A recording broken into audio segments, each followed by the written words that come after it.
And we're live. Hi, I'm Tim, and this is Speaking from the Center Live.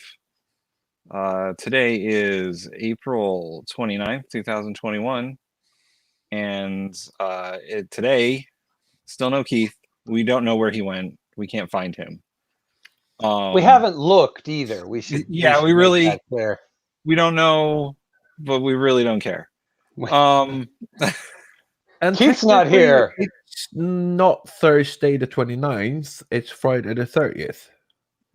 Well, where you are, yeah. Yeah, you're in the future. Mm-hmm. How is it in the future? Still sucks. Okay. Based on the weather report, we got weird. That global warming is happening awful fast. No, like it's called April in Sweden, dude. Like every April, same thing. So today it's me, Nolan, and producer Shartan. Yosh. And we might have Aaron if he shows up at some point. Cool. Yeah. So today I wanted to try and do a live Q&A. If we get some people in the comments. So I'm going to put this out there now. If you're in the comment section and you're listening, throw us a question, and we'll try to answer it the best we can. But before we get to the Q&A bits, did anyone see Joe Biden's speech? I did not know he was giving one.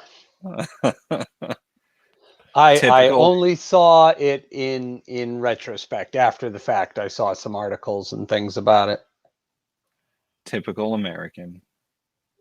I mean, it wasn't like the State of the Union, right? No, but he tried to make it like the State of the Union. Like that's why it kind of caught me off guard, because it was like Joe Biden gave a speech to Congress, and I went, I don't think it's that time of year. Nope, that's usually February. Yeah, right. So I missed it. I did not know it was happening, and after the fact, it was like Joe Biden. I was like, okay, well, cool. It's nice not having the president constantly in my mind. Yeah, it's nice. It's nice not having like the constant drumbeat of the president's social media like weighing down on your soul. So it unfortunately, it means that I've kind of gone the other way, where it's like, oh yeah, president, we have one of those. I keep forgetting. Overcorrecting and ignoring him completely.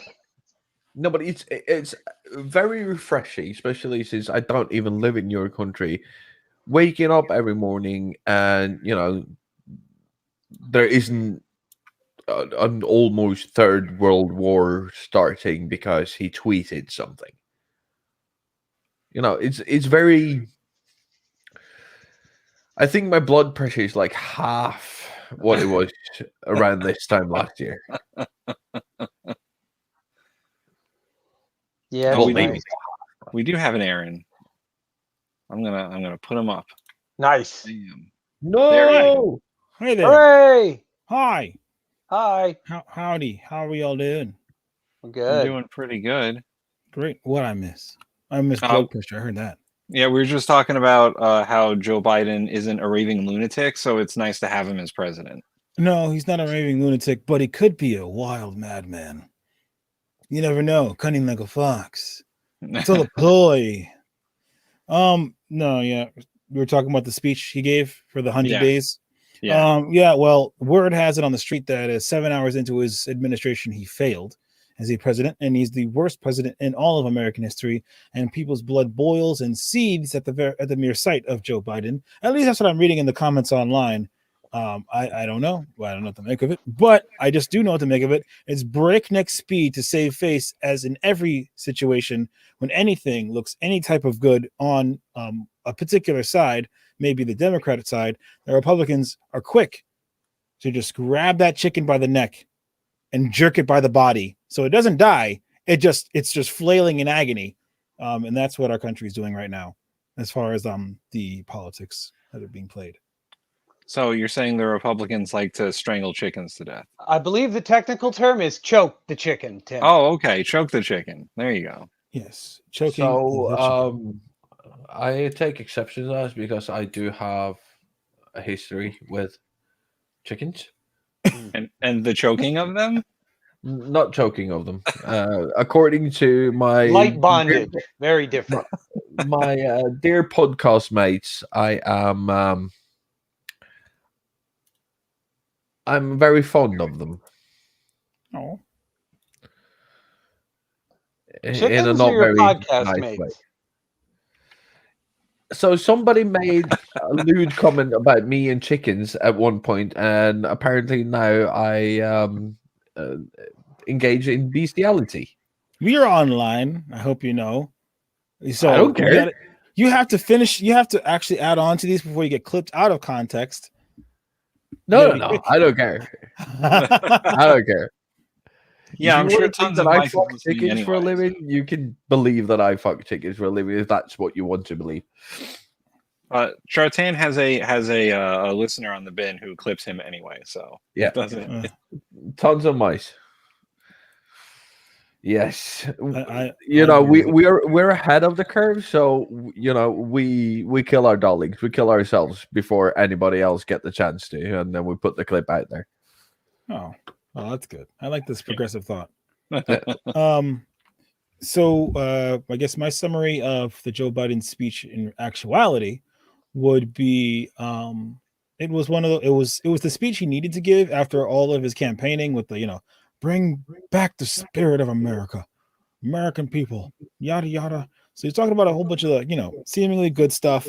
I took a little umbrage with the my administration is the one that did yada yada yada and XYZ time. Like, well, everything's a buildup. You have parts of programs that lasted from other places. You don't want to give credit to the devil, but sometimes our system works regardless of who's in the helm. So You got to wonder if that's a good thing or a bad thing.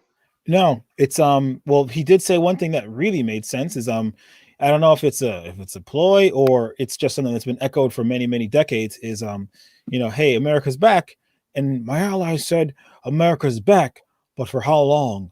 And I'm like, that's actually true because a lot of times we have presidents that that are at the helm of policies that get put into place, and then all of a sudden, next 4 years, we're back to bombing people, much like what's just going on right now, where one could see that President Trump was placating the big bads of the world, like Kim Jong Un and Xi Jinping. I'm not saying Xi Jinping's a big bad. Not saying that Xi Jinping's a big bad or Putin and whatnot. And it seemed like it was bringing about some sort of weird camaraderie between dictators and our own strongman. But now we go back to America's back again. Fuck you. And he says it to to these people that have been oh man, America, we've been doing some really good stuff with Trump. Why are you turning your back on those things? And it's it's the whole idea of who do you negotiate with? Who do you keep close? Who do you keep distant? So in the same respect that America's back, we're going to have these old rivalries rising up again as you get the squeeze. You get the squeeze. Yeah. Who was the trying to think of his name? Hannibal.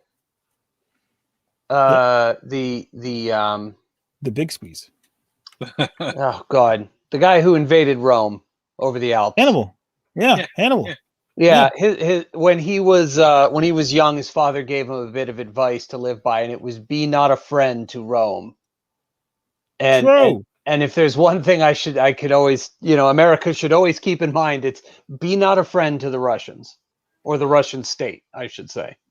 Especially now. The Russian state is, I think it's we need to be able to work with them, but we should not be friendly cozying up with people like Putin. Yeah. So I would say that saying is true, but for two very different reasons. But because whereas Rome was in a position of power and negligence, Rome is in a position of degradation and just clawing its way down into the void while destroying the fabric of Western society. Everything's a lie, nothing's real, you have no aspirations, it's all fake. Here, drink vodka in a gulag, bye. and you know that shit tracks sometimes. The identity and culture, those things kind of like seep into it, because you know you have the doomer mentality, the boomers, zoomers, and doomers. Who are the doomers? The doomers are the people that are completely burnt out and bought out of the system. And Are we talking about like doomsday preppers or no, like people who are just like, I'm out of it. Like you can think about like burnouts from Gen X. So Gen X. No, it's not Gen X. It's a different brand of burnout. All right. Gen X had like they had something else going on. All right. But these people, they're of our generation, all the generations or whatever. You know, doomer, boomer, zoomer. The doomers are the ones that are almost, they're the people that kind of wallow in their misery, but also share their misery as a culture. And it's kind of it's infectious, really. I've never heard that term, doomers. Oh, doomers? Yeah. So, you know, boomers like us, the original joke about boomers versus zoomers, it's the millennials versus the zoomers, because there's a slight divide between millennials and zoomers. Like millennials, we know what memes are. We were born into technology. We do all these things, right? Whatever. And the zoomers come in and it's like, oh, look at these. They're like secondary, tertiary memers. And you know, they try to like push us out like they're old. It's like, bitch, I invented that meme. You just rediscovered it in like, you know, 10 years later. And that's the kind of like generational warfare going on. And the doomers are the people who are just like in between and underneath all of this thing. Just like they're the millennials that didn't recover. They're the Gen Y kids that see no aspirations or hopes. They are, you know, the people that have just completely like lost their idea, because, you know, our generation, for the most part, the millennials were raised on go to college, you get a signing bonus to any job you get, you're all set. And then we got screwed when you know, the latter half of our, or the middle half of our generation went to college, the world fell out from underneath us, and then you know, here we are. You know, what do you have to aspire to when you see the whole system as like a rigged thing? You think? I went to college, and then they were like, oh, but to get a real job, you have to go back to college and get another degree. I was going to say, you'd have to stop going to college before you can say you went to college. Yeah, no, So the term is you're going to college perpetually for the last decade. After I got my bachelor's, I started looking for a job in political science, like anywhere. And they're like, oh, you don't have a master's degree? Yeah, you can't have this job. Well, yeah. What year did you graduate, if you don't mind saying? 2018. All right. So you graduated 2018, and you know what happened? You have... How young are you? He's not that young. He's not that young. He's just really bad at school. Yeah, I'm really bad at school. I'm 34. Yeah. Oh, okay. So the idea is when... well, I'm the youngest one here then. You are the youngest one here. I am. I'm Why 25. do I always get my reaction when I tell people I'm 25? And you like light up the cigarettes like, yeah, I'll fuck chickens. It's not that you couldn't be 25. It's just if you're 25 and you look like that, you've been ridden hard and put away wet a few too many times. It's been a hard 25 years. You got some city miles on you. Yeah, he's part. See, he's a perfect example of a millennial, 25 years old, worked to death. But no, so, yeah, it's been a hard 25 years. Yeah, what Tim is going through really is the fact that we had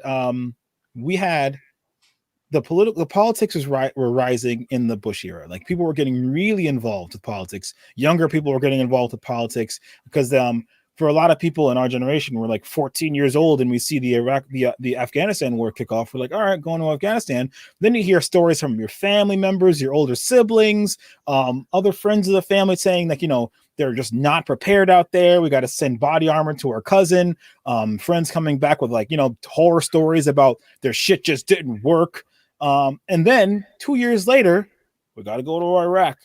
And then all of us are like, wait a minute, why do I got to go to Iraq? And anybody who studied Middle East studies would know that these are two completely different issues. And then it's like, we got circle jerked our way into Iraq. The hood was forcibly put over our head and we got shoved into another war. And a lot of young people saw that. And that's when a lot of young people started getting more and more politically involved, because that is that is it right there. When you send people to a war and they know it's bullshit, a lot of young people start getting involved in that. That's great. And then in the mid to late 2000s, you have a big problem with internships running amok everywhere, unpaid internships everywhere. Political internships are the worst. Yeah, you want some free labor? Hold on. I got a friend who works in the university. Hey, Jim, you got some kids? We need them in Washington. Send them free. Because like, yeah. But hey, bring up Karen's comment. Yeah, there we go. true. Like, how am I paying student loans? I'll tell you why. Because you have privatized your fucking school system. That's why. Money. Because you have to pay 40 grand fucking intuition just to go to a school. Mm-hmm. Yeah. That's the low end. 40 grand is the low end. 40 grand is good. That's one semester. Yeah. You were talking like if you want to go to Yale or Harvard, that's like $100,000. You can't go to Yale, Tim. You're not Chinese. My university was definitely. Do you know how much? Do you know how much it costs you to go to uni here? $1. What, Bob? Nope. Packet of crisps. Nope. Not even tea biscuits. A stiff handshake. Not even that. You just go to school because, we pay taxes and then school is free. Do you just like walk in and be like, I'm taking that class? No. You have to apply for it, but you don't have to pay for it. Like, you have to actually qualify to get in. You can't just throw money at the school system and they're like, oh, okay, fine. No. My They dad do. They library. do that, Tim. It's called paying taxes. No. Do you remember the college admissions scandal from a few years ago? Oh God, yeah. Now that you bring it up, thanks. Yeah. Yeah. No, but we don't have to do that, right? You get in on merit. Hot damn. Yeah. So Imagine my school started that. off at $15K for half the year, right? Ooh. Actually, New York schools are talking about dropping the whole getting in on merit. And they're going to switch to a random lottery. Ooh, like public school. Yeah, so Like they're going to mandate their magnet schools and things like that to accept students on random lottery drawing rather than on merit. Well, if somebody didn't fucking care in high school and they didn't even take the classes they fucking failed in math, you don't want them to go into physics because you need the math. yeah, but if you pay enough money to get into school in the physics department, then there you go. Yeah, no, but if you're not getting in on merit, if your grades don't matter, if it's just a fucking lottery, everybody can fucking join that. It doesn't matter what you know or what classes you took in high school. Then it just wouldn't matter, would it? Well, it doesn't matter in America. The shit that they were talking about, you would just go to class and go like, "What?" In America, it's about who you know and how much money you can give them. Yeah, and for the most that's part, why you are still paying off student loans 36,000 years after you finish school, right? well, unless no Joe student Biden fucking loans. forgives them. Joe Biden, if you're listening, forgive my student loans. God no, damn it. you can't He's have your not. loans forgiven. Here's my stance on student loan forgiveness. Right? It's this is the hot take of the show. Please, Karen, I love you to death. But student loans, they suck. Right? You may fall into this. The biggest issue with student loans is how predatory they were, and a system that kind of just didn't support them after a while, right? The whole idea was you go to college, you get a good job, the good job will cover the exorbitant loan, right? Regardless of whatever the loan happens to be. And schools are like, sweet, this tuition is covered, whatever, there we go. Jack up that price, let's build a new building, let's give myself some money. Anyway, so what happens is the system falls apart, and the system that was put in place to pay for these loans is no longer there. So a lot of people going into school were thinking to themselves, I'm going to go to school. This is scary, but I'm going to get a job and it's going to pay me well. and I'm going to have a midlife crisis and buy a freaking Corvette at 25. It's going to be amazing, Ferrari. regardless, instead of being poor. But then poof, you couldn't get the jobs. A lot of people were just out of work. A lot of experienced people were cramming into the jobs that are already there. A lot of unpaid internships, and then you get let go into the ether. And then poof, you have these really expensive colleges, and you have no way to cover these loans. It's a lot of poof. It's a lot of poof. It's twice the poof, 3 times the poof, quadra poof, because these students that should be forgiven are, I believe should have gone to school in 2006. Well, I would even say 2005. 2005, you graduated the class 2005 to 2013 is like the window for absolute loan forgiveness, because they went to school under the pretense of a completely different world. 2014 kids, you should know the deal. By this time, we've been getting skull blocked for like God knows how long, and we posted all over Facebook. Clever wordplay. Yeah, we've been put all over Facebook. Everybody should have known Facebook was open to the public by 2014. That we were effed in the A. And you got to be a lot more strategic and careful when you go into college. I understand a lot of people live life on the rails, but you got to be a little bit more flexible when you do these things. And we should have been flexible a lot sooner. And, it's just one big scam. I remember one big scam. Growing up, my folks telling me, go to school, get a college degree in what doesn't matter. Just doesn't matter. It didn't matter. Just get one and you'll get a good job. Yep. And that was what it was for a long time. You get one, you go into the job market, and you're good to go. You've already proven yourself to stick with something for 4 years. You should be flexible enough, to do the job. And then after the big old collapse, a lot of experienced workers started filling in the entry-level jobs. A lot of interns get stuck doing whatever and whenever until they get used up and spit out. And then you just have this overtrained and underworked populace in a world that's learning that you can do a lot more with a lot less people. Oops. You all should have gone for business degrees. But Nolan, just so everybody's clear, we all know, based on your Google Ads settings, that you're an Latin American female with 8 kids. So that's correct. Yes, that's correct. You own a business. I do. I don't. And you're a high school dropout. That's correct. All of those things are both accurate and not accurate.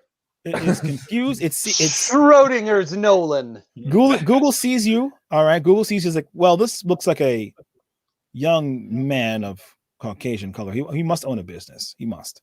But also, they thought I was a woman. I know they thought you're a woman, but it's like, but he types like a woman. I don't know what to make of it. It's the hunt and peck. I can't do the regular typing.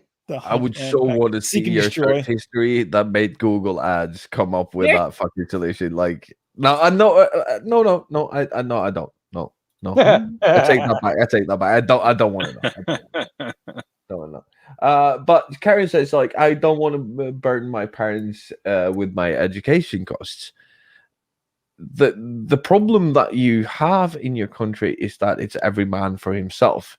It's not like it's not pull yourself off by the bootstraps. It's not every man is his own island. It's all about, me, myself, and I all of the time. It's ridiculous, because as a collective, you could do this so much better. You have 320 fucking million people in your country. You should be able to do better. 331. We just did the census. Oh, I'm sorry. I missed by less than 1%. 331 million. Continue. Thank you, Tim. Thanks, for Tim, pointing that out. You're raging. Thanks for stepping all over my point by pointing out it's 321. 331 million. Oh, how can we trust anything you say now? The Kjartan train is going. Don't derail the train. Also, I think we've seen that quote long enough. I'm just going to drink beer and sit here and look beautiful. Oh, my chat thinks you're beautiful, by the way. Why am I not in your chat? Aaron, tell your chat that we're doing a Q&A. Oh, they know it's a Q&A. Okay. It's not, I put up the speaking. This is probably the last time I'm going to host it on my side, and I'm just going to straight up host yours for my channel and tell people to join it. Ooh. So no, yeah, Kjartan's right. The everyman for themselves mentality. We can do a lot more as a collective, and we can, but there's a lot of money being spent and a lot of money being spent in promoting. Well, there was a lot of money being spent promoting rugged individualism, cowboys, bootstraps, the whole nine, individualist ideas of like, our town's our town, we are our people, but it's like, really, you're just you and your people next door, Nolan or Kjartan, can you translate? He's wondering why I'm drinking the Nordlandskul, the beer that I'm drinking. It's like, what the fuck are you drinking, you absolute twat?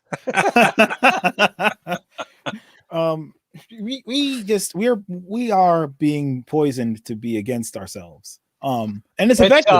Look at the algorithms that are tearing us all apart. It is a time-honored tradition, sir, called divide and conquer.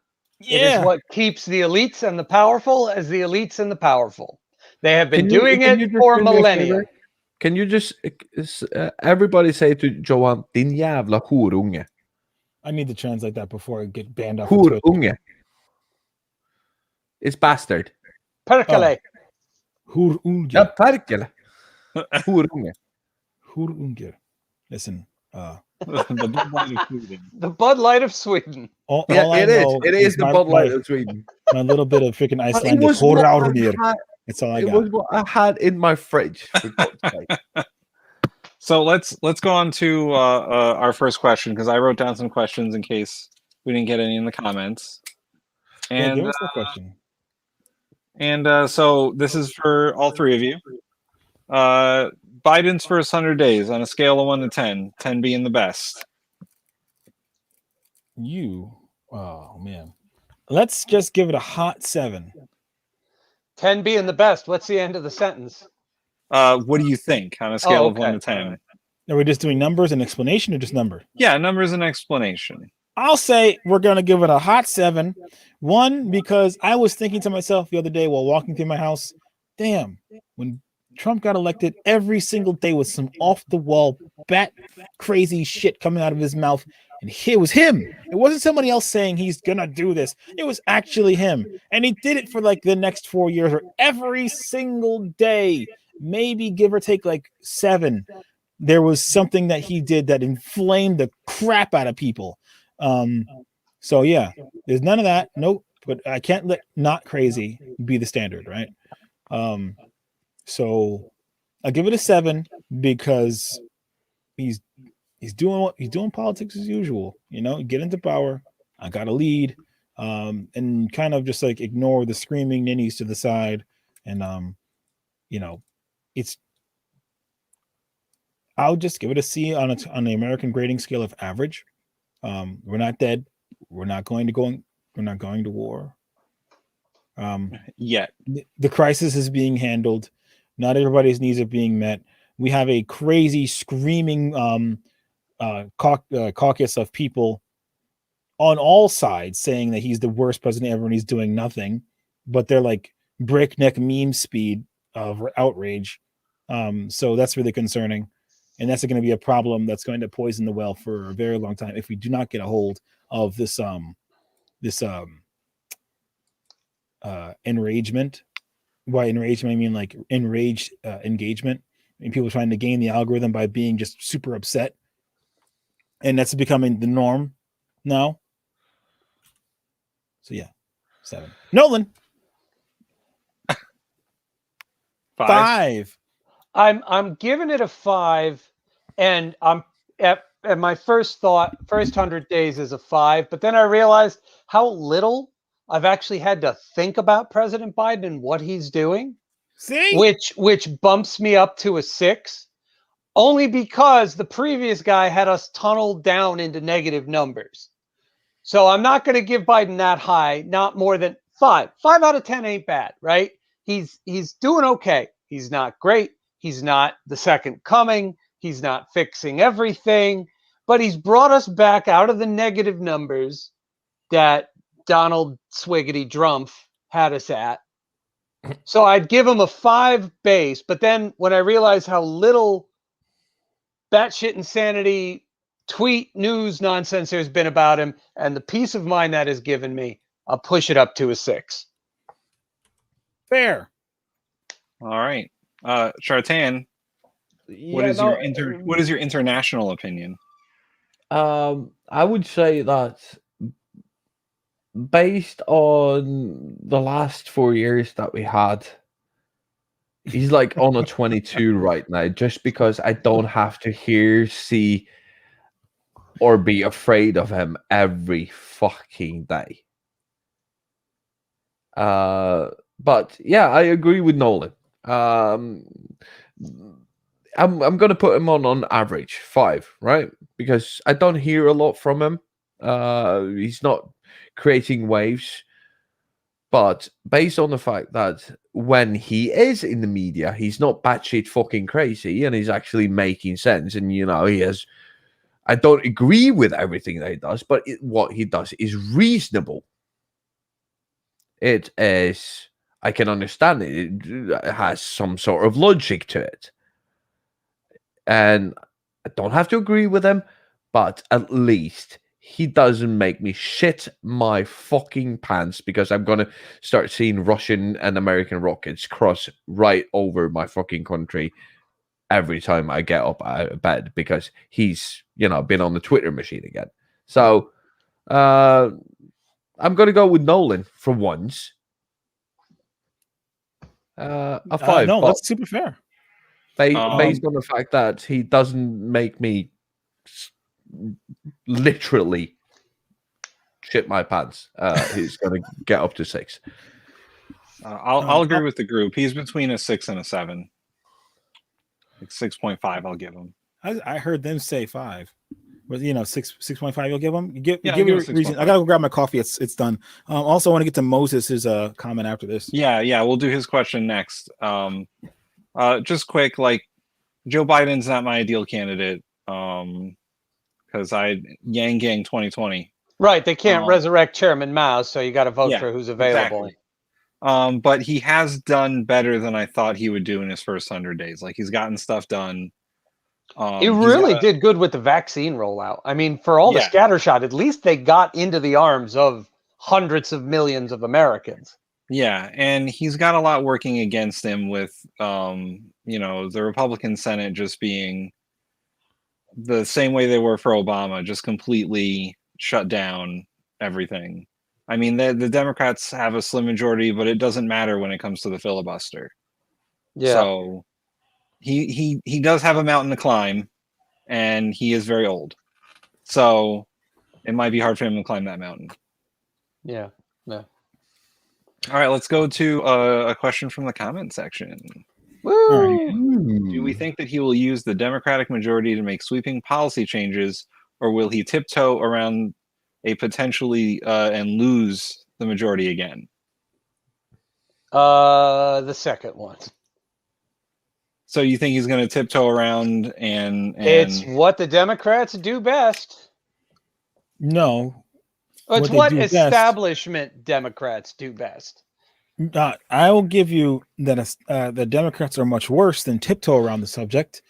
They have no spine when it comes to fighting for something, which is why the Obama thing was absolutely massive, because they fought, and that's what they got. And even if they did fight and get it, they still lost the rest of the. They lost the rest of the 2 terms. Is massive. Phrasing? The Obama penis is massive. And the penis is an injection of healthcare that he just shoves inside of the American people. And people, I'm just sorry, we had to go full. We got to go all the way in. Anyway, you are not helping. The healthcare bill, right? Putting that into place. That's like a monumental effort, a monumental stonewalling a freaking of backbone to get it in. And then poof, we lost the Senate, we lost the House, for God knows how long. We couldn't get back, and we just kind of lame duck our way out. We're going to make Obama a one-term president.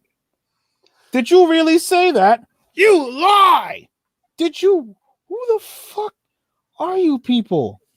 the most oppositional freaking, especially coming off of the freaking the Bush years. They, like I said before, about making sure that the Democrats look just as bad or worse than anything the Republicans got. They tried their best to sandbag and destroy Obama as soon as the honeymoon period was over. With the what you call it. Hey, Kjartan, thank you for the follow. By the way, the biggest thing that happened that stuck with Obama is the droning. It's like, oh, he killed that one guy that was an American citizen in Yemen, and it's like, oh man, the guy that renounced his Americanship and became a leader of Al Qaeda and then tried to kill Americans. Yeah, I'm so glad people are up in arms about us killing him without due process. I'm so glad that so many people care about that guy getting killed without due process when he declared that America was his enemy and, actually led fighters against the country. Meanwhile, I got people holding their guns when I get pulled over on the side of the, on the side of the highway. And I'm like, whoa, I'm about to get lack of due process right now. I'm about to get drone struck with a fucking 9mm right now, or 45, depending on the size of Glock he's got. Anyway, that I don't know why that stuck, but yeah, are the Democrats going to tiptoe around everything? Yeah, they are. Are they going to, stand up like they got the moral high ground and look all good and pompous and say things, and the Republicans will be like, yeah, I don't give a fuck. Are they going to do that? Yeah, they're going to play all these games that do not work. And they're going to get their little monies on the side, and they pork barrel and they paperclip, and they do. I know some of these things are no longer viable, but they're going to make their money. They're going to do their things where they can. They're going to look good on camera, and then there's going to be a million screaming people out there saying, they're the devil, when they're actually not. They're just jelly. I think the problem is that the first part of the question, would he use the Democratic majority to make sweeping policy changes? Gun reform. He can try all he wants, but the problem with the U.S. Senate is he doesn't have a 60 vote majority. He'll try, but I wonder if he'll have any support from the Senate, because when the Democrats have a slim majority, they're always very cautious about what they do. Yeah. Mm-hmm. All right. My take is that the Democrats in America has lost as a lot of political parties over here. They have lost their way in the fact that they are so adamant fighting against their opposites that we don't really know what their policies are anymore because they can't agree on anything. Like healthcare.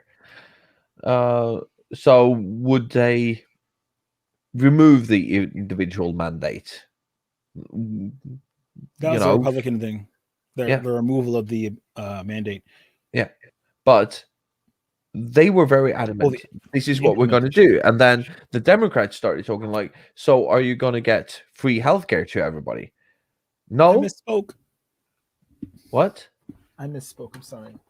The Republicans were the ones that wanted to get rid of the individual mandate because... No, they put it in there. They're the ones that put it in there. How are we going to pay for this, Obama? Put in the individual mandate. Right. They used it as leverage to try and get the law considered unconstitutional because they wanted to determine whether or not the individual mandate was a tax. Yeah. So when you looked at the campaign and they asked, okay, so are you going to get Medicare for all? And then you got 8 different answers. And then you never really knew where anybody stood in the matter, except for one fucking candidate, Bernie Sanders, who was like, yes, of course, everybody's going to have free fucking healthcare. That's the way we're going to do it. We're going to just fix that. But you don't really know where anybody else is because they keep shifting and they keep obfuscating their answers. We don't know what the Democrats really think about stuff anymore. When you ask them, hey, are you going to get, mandatory background checks for anybody who buys a gun?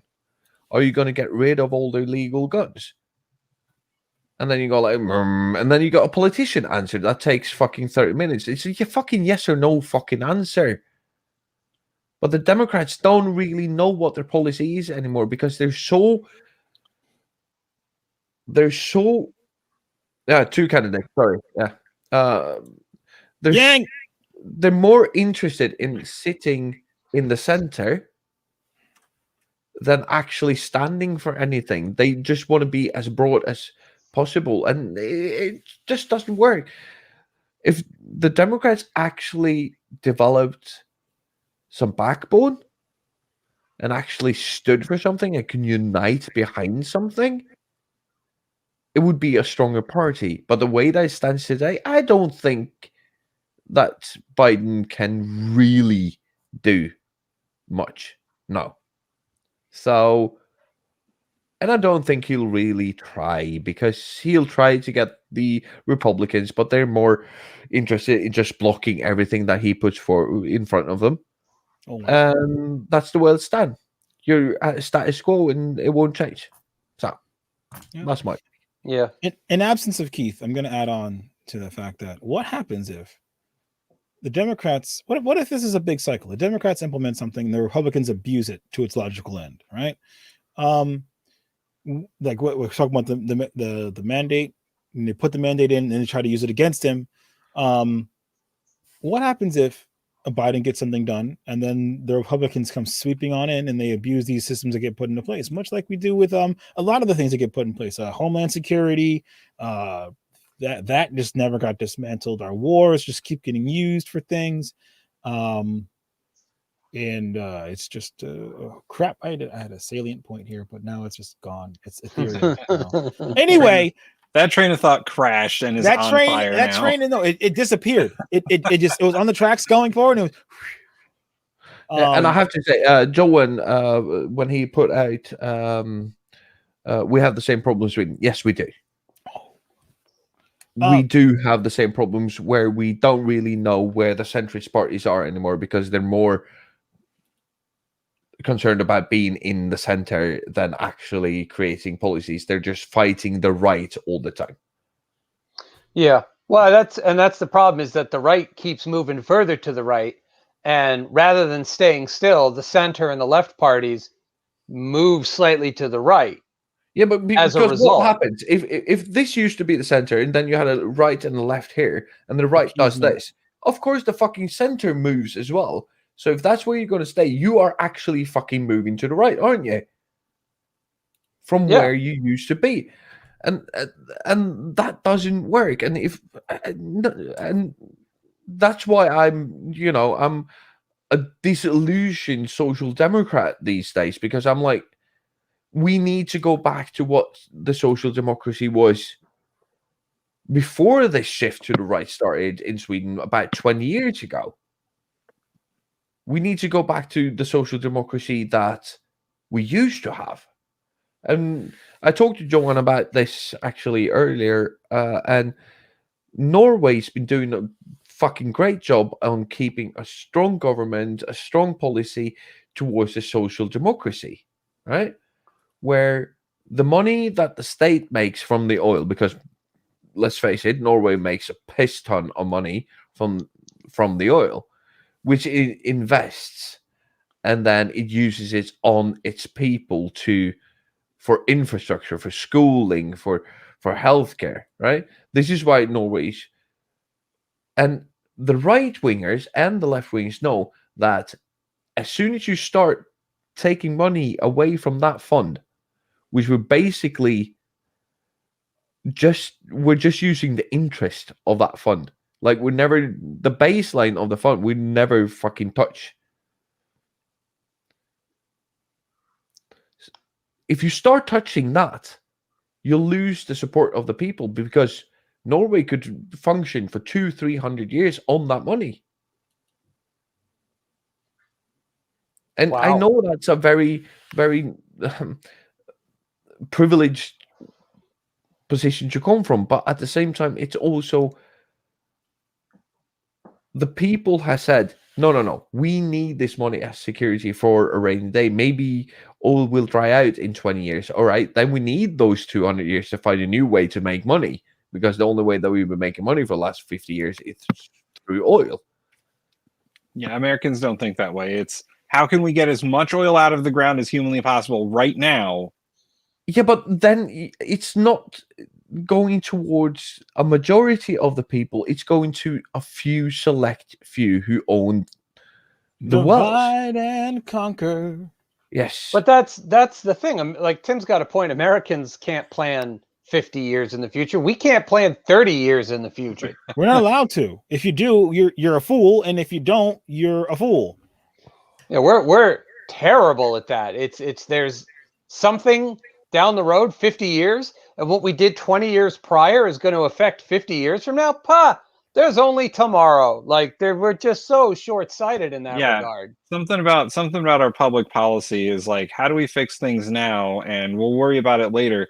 If you look at how the Congress does its yearly budget, it's oh well, we'll fund the government for the next 6 months, and then we'll see what happens. Like that's how they do it. Yeah, I think it's because we're such a young nation. No, we're not. You know what it is? The problem is we are too powerful. We are very comfortable. When you get very comfortable, you're on the top. You don't have to worry about things. Kjartan's talking about a country that's trying to work together to stay together in this big ocean with other countries. They know what it's like to be in those wars. They know what it's like to get genocided out of existence. You know, not them in particular, but they've got neighbors that probably just don't exist anymore from a history that was told. For us, we're on our own island. We've got sea to shining sea. We got people we can hate in our own country that look different, so it's much easier. It's not an ethnic thing, it's a colorism thing. That's easy hatred you can get there. So you can divide and conquer. We're super powerful. We got a commanding grip on the rest of the world, and it's all about not us trying to stay afloat and make ourselves better. What do we need to make ourselves better for? We're already the best. So why not just get what we can while we're on top? It's a battle royale up here, and we're gonna get while the getting's good. Because when this kitten caboodle falls down and we are in the shit with the rest of them, some of us will be up in the sky still. It's question time. Oh yeah, okay. So before we move on, Biden's gonna move heavily on assault weapons. I don't know what the hell's happening. I have no idea why it's happening. But disgruntled, angry people are coming out of the woodworks, just shooting up everything. And now the talk is like, oh, let's just talk about these assault weapons, man. Look at another shooting right here. Another shooting right there. What's going on, America? Look, we're opening back up for business. Can we please take care of these guns? Listen, I'm not pointing any fingers to anything or anybody with an agenda. And the reason why these things are happening over and over again out of nowhere, I'm not sure. But that's going to be the big push is lowering the caliber of Americans' weaponry. Next question. Since the average Joe doesn't have a lobbyist working for them, how do we compete for the policies we want to see in place against the world of political money? Lobby. You That's can't. what you have to do. You have to lobby yourself. You know what? We did a show about this, I don't know, 4 episodes ago. Is American oligarchy? Yeah. Oh, I missed that one. That was with the other guy. Yeah. Yeah. Poor people don't have a lobby, so they're fucked. Like that's exactly. But you should have had Dutch on for that. You got to lobby yourselves. Dutch is persona non grata on this show. Oh no! Oh no! He does not exist, nor does the episode with him in it. Oh, I've heard about that. Oh no! But yeah, no. Since the average Joe doesn't have a lobbyist working for them, that's the worst part. People got to organize and advocate for themselves and get the ear of the politicians some way, any way they possibly can. Blackmail. As it stands, yeah, yeah. As it stands, a lot of the people with the money and the time and the know-how and the lawyers and the grouping and you know what, they're just a more effective version of us. We are the same people. Yeah, but the answer to the question is remove the lobbyist from the policies. From the politics at all. Ooh. Take the private money out of it. Okay. And that is 100% correct. And America has gone out of its way to go 100% in the opposite fucking direction of that by declaring that the spending of money is a form of free speech and therefore protected by the First Amendment. I can speak louder than you. Citizens United 2012. So, I think, was it 2012, Tim? No, just get rid of it. It was 2010. That's the only way that you can move forward. Just fucking get rid of the monies in the politics. Just fucking get rid of it. Yeah, sure. Well, let's ask the politicians that we give all the money to if they want to not have that money. Well, Shartan's right. That's exactly what needs to happen. But the Supreme Court decided that we're not allowed to get the money out. In fact, the money has to stay. It's part of free speech. And then they all went on fancy, expensive vacations somewhere, paid by Yeah. God knows who. And then they said not only can people give as much money as they want, but corporations and unions can do the same thing. Because those count as people. Yes. Under the law, they have First Amendment rights. Corporations are people, my friend. In this country. I don't know what to tell you. Freaking Mitt Romney. The problem is that there are lobbies out there for issues. That Binders relate full of to- women. Yes, binders full of women. There are lobbies out there for issues that relate to people who have lower incomes or people who are disadvantaged in some way, but they only get what they want when their issue aligns with the issue of the lobby and the lobby wins. Like that's an uphill battle every time. Mm-hmm. You also have to go to, if we get rid of our lobbyist issue, we're going to go back to the other problem. It's nepotism and cronyism, which was growing up under that. And I think lobbying actually put a cap on that for the most part. Because nepotism and cronyism is a more insidious one-to-one version of getting what you want. So we're gonna have to dismantle lobbying and bring in something else completely to make it more fair, because the system as it was before, and the system as it is in many places, any place that you can call a meritocracy is going to have these underbearings of people are getting ahead, not because of the good work they do, but because they present something that other people want. Is that necessarily a good thing? It may not work out that way, because somebody can have something that somebody wants that is not in line with the field that they're in. It's say like, oh, I have a lot of clout. I'm a very powerful person. I am lucky to be in my position. I'll call it hard work. And I see something I want. Very pretty girl over there, very pretty boy over there. They don't have the right qualifications, but I'm sure if I personally coach them, they'd get ahead. I'm going to bring them in. And that's in it. Translation. Government party contributions. Party contributions. Yeah, we have a two-party system. No. Government pays party contributions to make sure that the politicians get paid. Yeah. No, I've heard this idea. They get this based on how many members they have in their party and how many votes they have, and they make sure that you can make a living as a politician, even if you're. I can answer this one. Yeah. We have that in America, but it's only mostly statewide in a few states. It's called public financing of elections. It's what I'm writing my thesis on. Connecticut has a public financing system, and so does the state of Maine. And I believe Arizona and a few other states too. Those are the only things that Connecticut made and Arizona have in common. Yes. And there is a public finance system for the President of the United States. It's not a lot of money, and it's not something that's been used since the 90s. But there is a public financing system for major party candidates and minor party candidates who run for president of the United States. And the point I'm trying to make is that if we take the money out of the politics, right? If we don't give them that power, because the way that I see it, looking from the outside in, is that basically it's all the parties in Sweden that get more than 1% gets the. Wow, that's very generous of Sweden. Yeah, if you get more than 1%, but we don't have a two-party system. We have a multi-party system. Right? I would kill for a multi-party system. Yeah, you may have to. Yeah, you may have to. But the point I'm trying to make is that there are ways to get around this, but you will not fix this if you don't get the big money out of the politics. Because the way that I see it, basically your entire system is based on corruption. Yes. You buy your way in. And for me, that is corruption. It's the NRA pays this and that to this and that many senators, and they help them get reelected, and they stand unopposed and all of that, and then they get to keep their gun laws. And of course, who pays the NRA millions and millions of dollars? Yes, gun manufacturers, because they want to keep those 300 plus million guns that you have in your country at least that. They want double that if they can. Right, and they don't want to demilitarize. They don't want you to start taking money away from the military, because hey, then they make less money.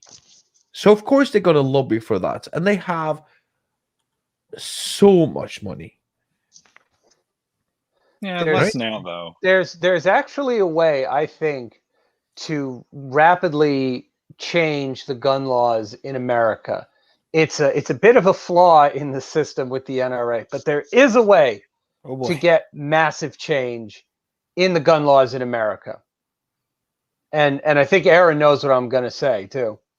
And that is to get as many African Americans to legally purchase guns as possible. And nothing will make the NRA change its tone quicker on gun ownership, because that's when they started trumpeting and coming out with, we need more gun regulation in this country, was when African Americans started to exercise their Second Amendment rights in the 60s and 70s. Yeah. And it's actually kind of proven to be still the case when that lawful gun owner who owned, practiced, and kept a gun on him, got gunned down in his car in front of his family after the police officer knew about it. And the NRA said absolutely nothing. No, it wasn't the state trampling on their rights to own a gun. It wasn't that guns are not dangerous. Dead hands. Exactly. It was. Yeah. It was. Yeah. They said not a damn thing about it. And I'm pretty sure if it were somebody else who was just a God-fearing American who had a shotgun on the back rack and a big iron on their hip, big iron on their hip, and they got gunned down, that is just not right. You just killed the good old boy. If it was a Oh, white no. man, yeah, you're absolutely right. Yeah. They'd have been up in Um, arms. But it was just like in the 60s when the Black Panthers started showing up to rallies and Well- to civil rights protests heavily armed. Everybody had an issue with this, and the NRA says, we need to put some gun control laws in place to protect Americans from these bands of gangsters and criminals. And Well, here we are. We're dancing around one big circle, and it's the game that's being played in this country. It's not that we're acting towards a goal, it's acting towards self-interest. A lot of these people are really interested in divide and conquer. A lot Yep. of these people are really interested in working the system to get what they want out of it. A lot of these people are just ineffective in the system. And what I was saying before, with the Democrats are pretty good at not standing up for themselves, but getting where they can, like jelly, like slime, finding their way through the cracks, getting the money they can for whatever they need, and they're doing all right for themselves. And for the Republicans who just don't care about anything besides their group and their hive mind mentality with certain things. And, shout outs to the lesser politicians who don't get the limelight because they're playing a much different game. They're playing the game that keeps the country afloat. And a lot of people are not playing the game that keeps the country afloat because they're taking advantage of us, much like when the Republicans keep going right and the rest of the people keep chasing them. That's called appeasement. A lot of us are appeasing these sycophants and monsters that are just glomming onto each other and growing and massively. It's like, we don't want a civil war. Hey, we're going to come a little bit your way. We don't want any more bloodshed. Hey, we're going to come a little more your way. You guys are really freaking insane. Hey, we're starting to get a little crazy ourselves. Well, when has appeasement ever shown itself to not work? But But, it works with reasonable people. I'm going to say something really unpopular, and that is probably going to get me booted off this. But That's what we please- should change our show to. I'm going to say Yeah. something really unpopular. He's going to say, Aaron, please, shut up. please keep in mind that I'm sitting half a world away. It means we can't get you. Yeah. Easily. I've grown numb to police shootings and mass shootings in America. Because you don't seem to want to do anything about it. Like, Yeah. the solution is there, right? It's clearly in front of you. Experts and countries around the world has told you what to do, and you refuse to do it. And we're sitting over here, and we're gonna still feel sorry for you because it keeps happening, because there still are mass shootings, school shootings, and police violence, and you don't do what we told you to. Like, what the fuck? I have a tinfoil hat on. I'm really sorry to tell you this, but there was a time when mass shootings were a thing. They were easily explained, and we could find out where they came from. But now they seem to be happening way too goddamn often. And it was the same case before when when we were party focused on that, and then it kind of got lessened. Pandemic also involved, but they didn't happen as often, and now they're happening again. And there's always something big popping up in the news to push America in some direction. I'm not saying that there are sleeper cells all over this country to help raise awareness of a growing situation. I don't know. But what I do know is a lot of these MFers get taken alive, and we don't hear from them again. There was one shooter. There's a few shooters that get taken out. There are. Thank goodness for that. But there was one shooter in particular in Texas during a police parade who went on a rampage and was a monster, a disgruntled military person. I'm just going to go to the toilet and touch myself. Do your thing, my friend. You don't need to hear this. Disgruntled military. It really is the Bud Light of Sweden. He just goes right through you. He got held up in a parking garage, sequestered away into a corner. This was it. Instead of employing any type of extraction techniques that they do with anybody else, they drove a robot up to his face and blew it off with an explosive. And that's how they dealt with the robot too. Well, I mean, the robot's life. When sentience becomes a thing, the robot's life does not matter. It was actually just a charge on an arm that blew up in the guy's face. Because they care about keeping the robots intact. What is a black guy? Obviously, they care about keeping the robots intact. They ripped his face off. He did not give him a chance. Maybe it was more vitriolic because he attacked the police directly. Maybe it's because he didn't go into a church and then befriend everybody and gun them down and then ask for Burger King afterwards. I don't know. Do you know what is also really messed up? Do you know why that didn't get more national news attention? Why is that? Because that was the same night that Kobe was about to beat that record. Oh, no. It was so Kobe literally distracted the nation from all the details of that mass police shooting, of that one guy shooting that mass number of police. Yeah, it's there's a lot of things going on, and there's like it seems like there's people playing a game and there's people not playing the game, and the people not playing the game get violently shoved to the side, and the people playing the game get handled with kid gloves. Color my experience by all the interaction I've had with people in power and in the court systems. There is a game being played, and it's very messy, and everybody's afraid, and everybody wants to make their money. Everybody's trying to play normal and status quo, and who can I trust? Who can I not trust? First and foremost, people who don't do normal, don't do status quo, don't trust them, get them out. It's just you're circling your wagons to make your money and siphoning the land. Nobody has a goal. It's all just battle royale out here. So Shartan, this question, I'm going to pose this specifically to you because of the comment. What do you feel about this defense or this comment about gun control laws realistically banning assault weapons won't do anything because these weapons are all semi-automatic, just like handguns. I don't see how banning them would make them any safer when someone can still own and carry a handgun. I think that if you post his next comment, he sort of answers it. Because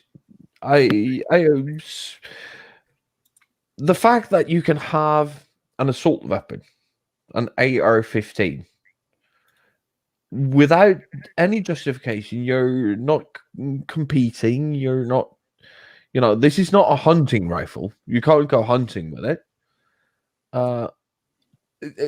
Why should a private citizen have that at all for any reason? There just isn't one. It's ludicrous.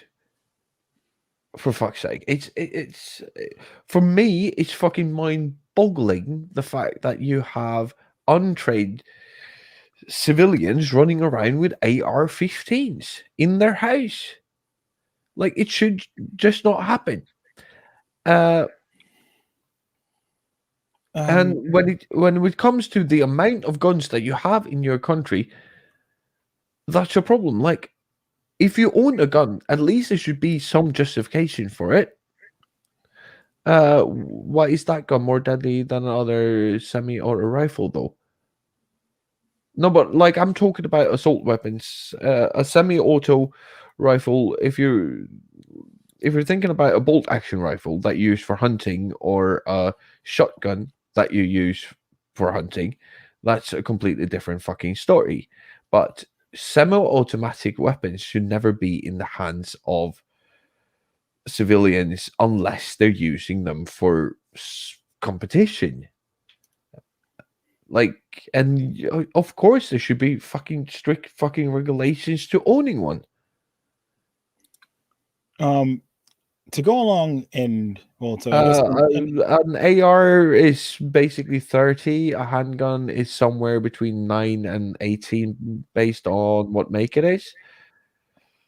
I believe they limited the magazine size to 15. And excuse me, clips are what you put in your hair. Clips are what you put into M1 Grands.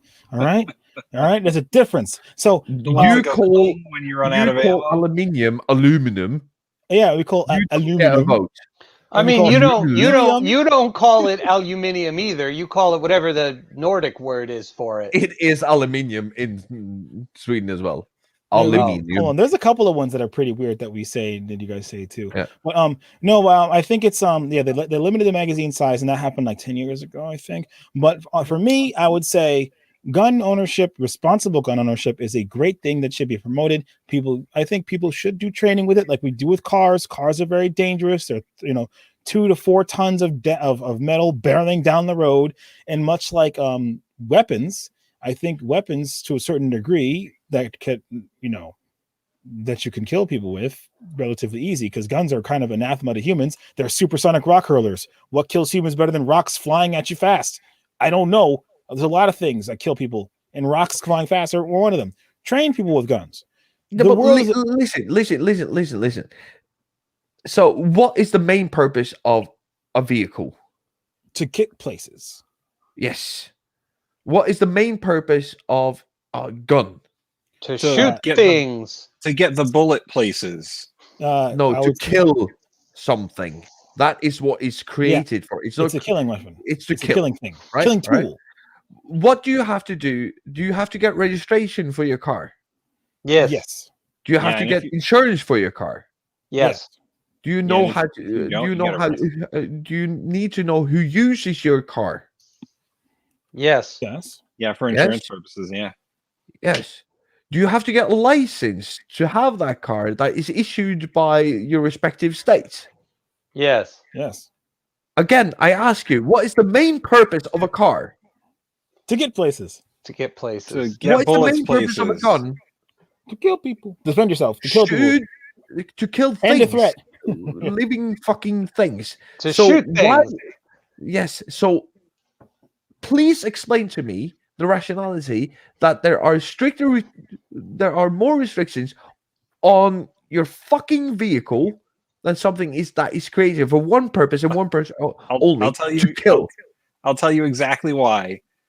Because the Second Amendment doesn't say the defense of a free state being necessary, or whatever it is, the right to bear an arm, the right to, what is it? Drive a car. Drive a car isn't necessary. Like, that's the only reason. The Second Amendment says guns, not cars. Yes, but you do know that there are ton of things that was legal 270 years ago that are not legal today. It's called an amendment. Amendments change. But So I know that would be like the, blood in the, water. the issue, Shartan, with your question is that we can't answer it because you Um, asked what the rationale is. There isn't any. It's yeah, we don't- completely irrational. Because We don't those are fucking not know. barriers to entry. All of those things that he proposed are not barriers to entry. You know, I would say maybe don't get insurance for your guns because we're not using them that often. But I would say, yes, I have Um, insurance on my snowmobile, and yes, it covered when I crashed into the tree. oh my God, I would say so. We don't necessarily need to get insurance for guns because that insurance is choking the world out as it is with everything. I would say that a lot of the steps that Kjartan proposed were actually reasonable. They're not barriers to entry. You know, get your training, get your registration, get your license to use the weapon. You know, that sounds really good. I promote responsible gun ownership. Much like cars in America, our country is freaking huge. You don't have a car in some places, you're just stuck on your plot of land for the next 15 miles. If something goes wrong, you're going to die walking like 3 miles out from your house anyway.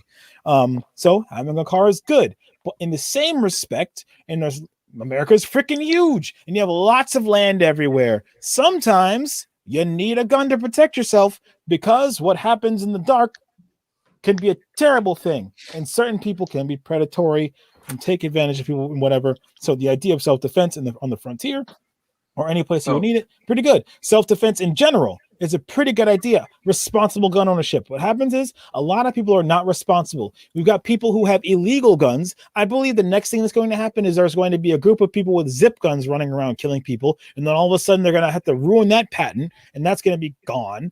And that's going to be our next big battle. But there's lots of illegal weapons out there that are being used poorly, much as there's a lot of illegal cars out there that are being used poorly. Do you know how many people actually don't have driver's licenses or any form of anything, but they drive cars around like it's no big deal? One of them hit me with a car. One of them hit me with a, well, not me, but the car that I was in got hit by someone who didn't have a license. A license or had any reason to have a license. Like, oh, I don't know how to drive. I'm fine. Yeah, but Much here's like the thing. The but laws are Aaron, already in place to protect us from people doing things illegally.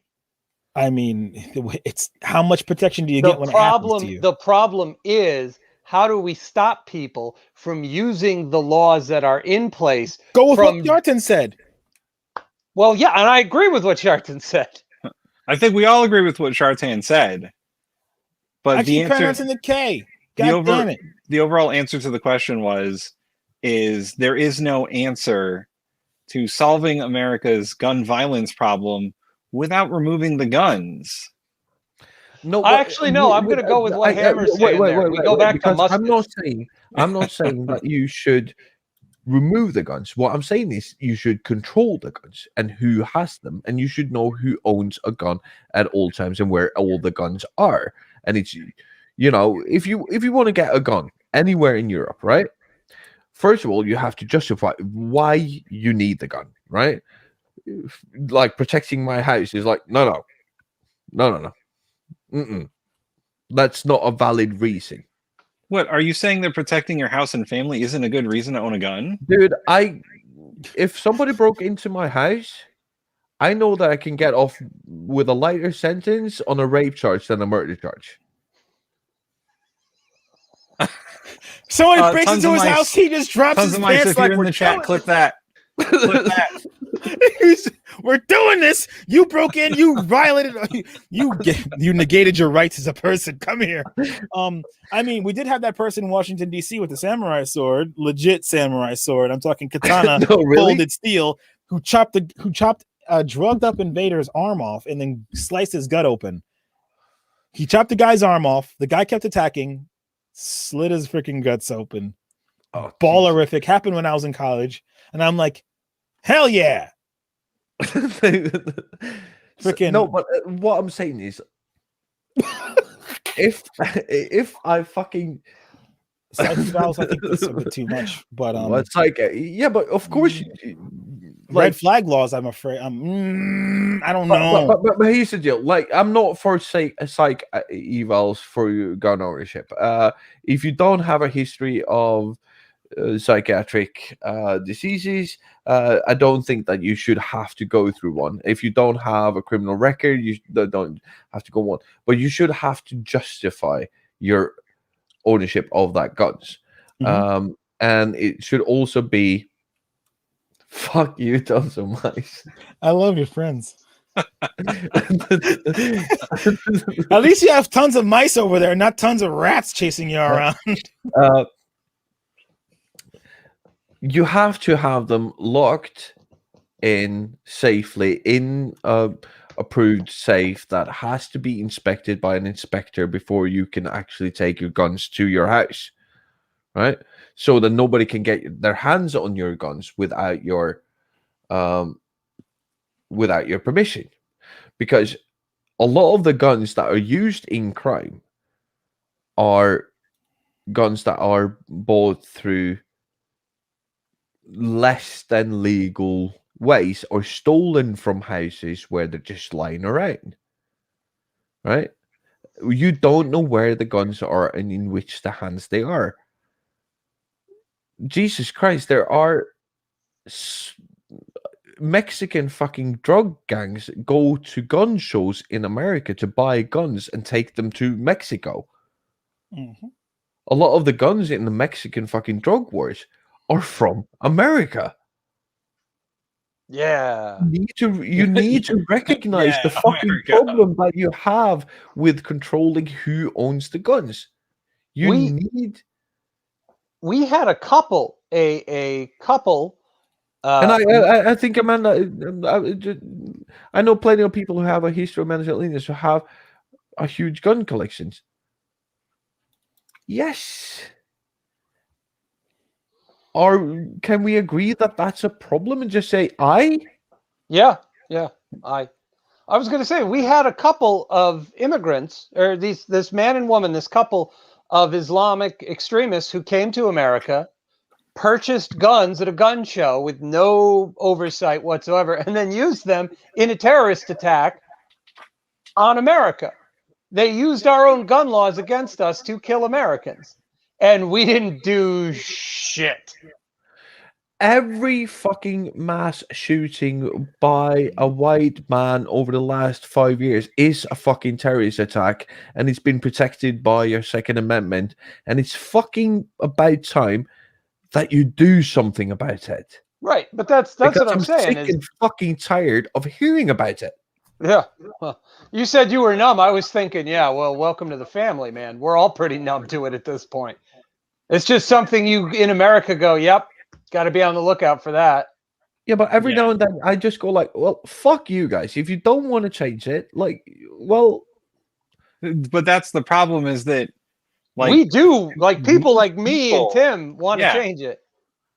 I think the polling on those policies are like 70 or 80% of people want to change it, but it doesn't get through.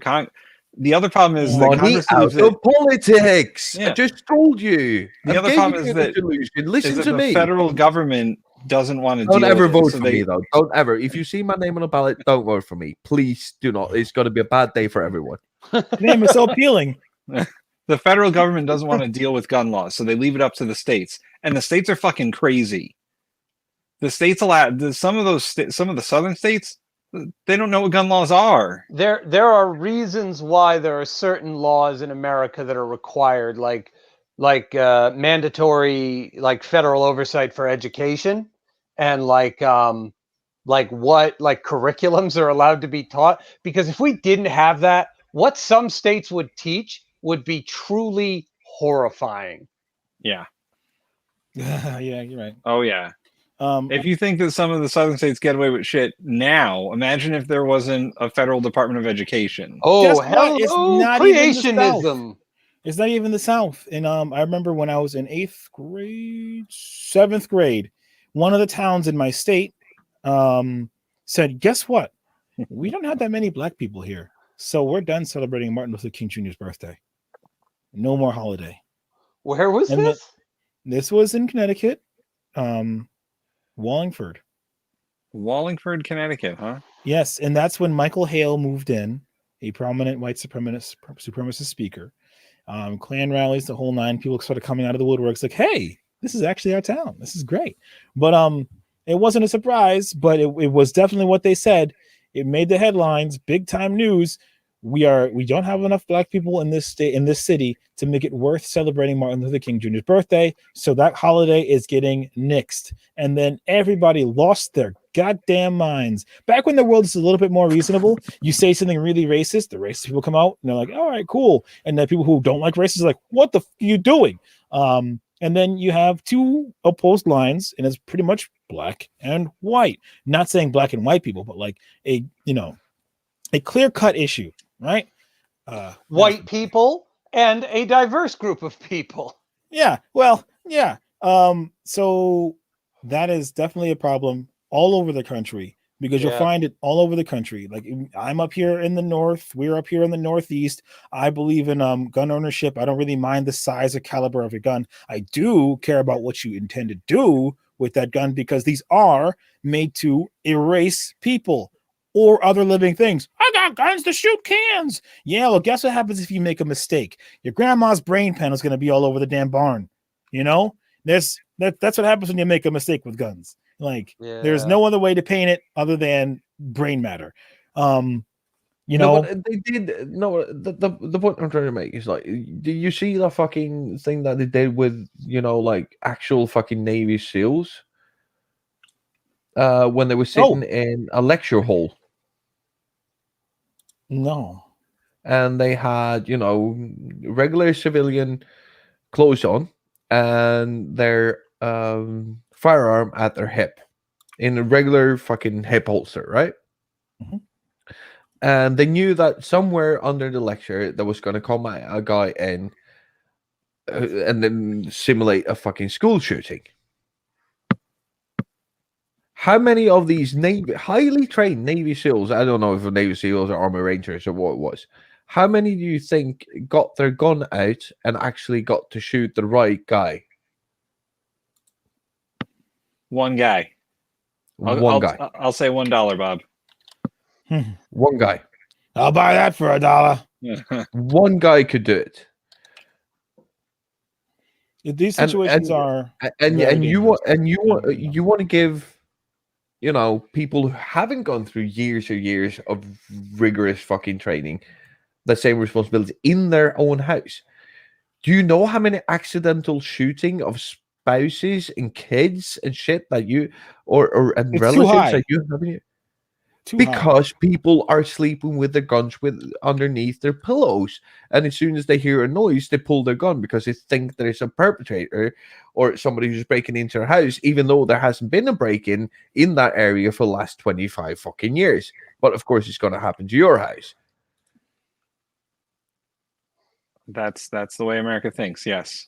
Just don't. You are not Jason Bourne. You are not John Wick. You will not do a headshot on the perpetrator on your first try.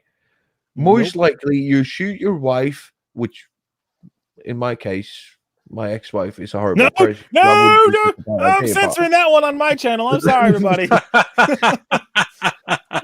All right, we saved ourselves, boys. Not getting banned.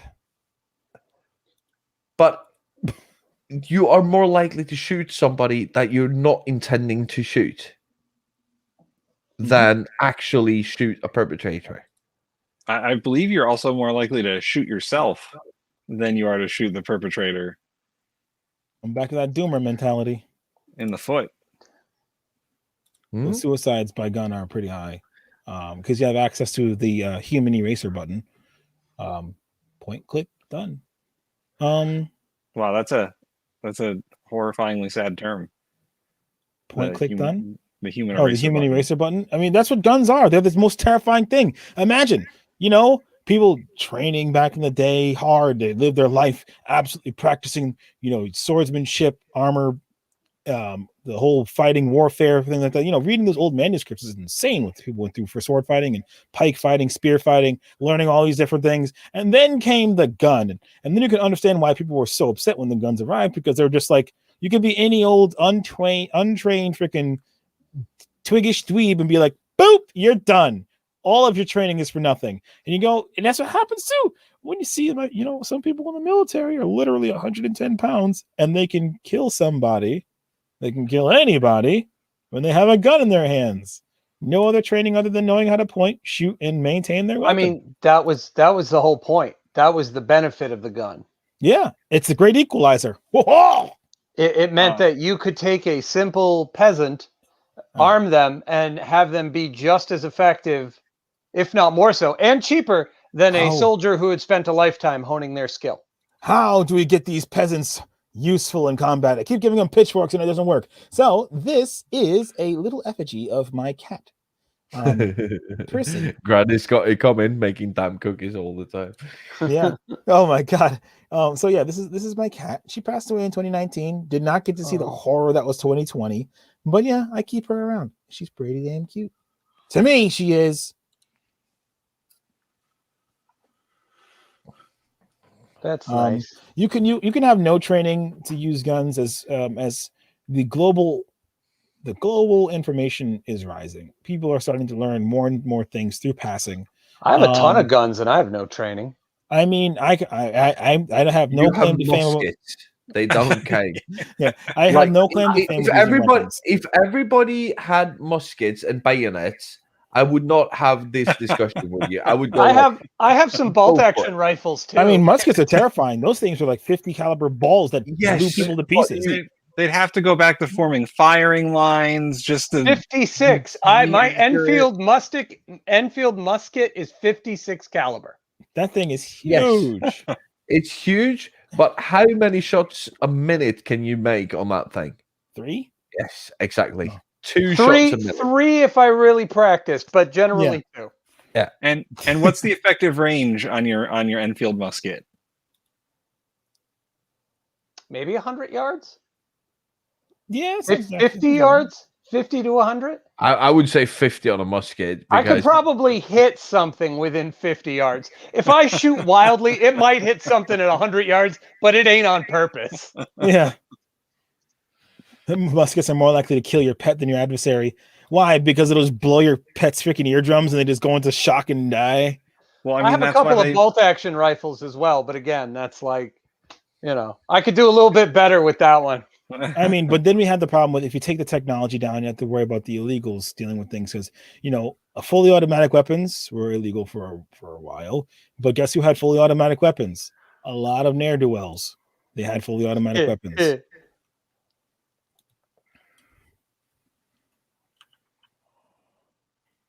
That's also true. By the way, for people in my chat too, you guys can ask questions as well. Please post questions to us, and I'll sling them on over to us. I'm going to change the topic away from guns. Yes. Oh yeah. Oh yeah.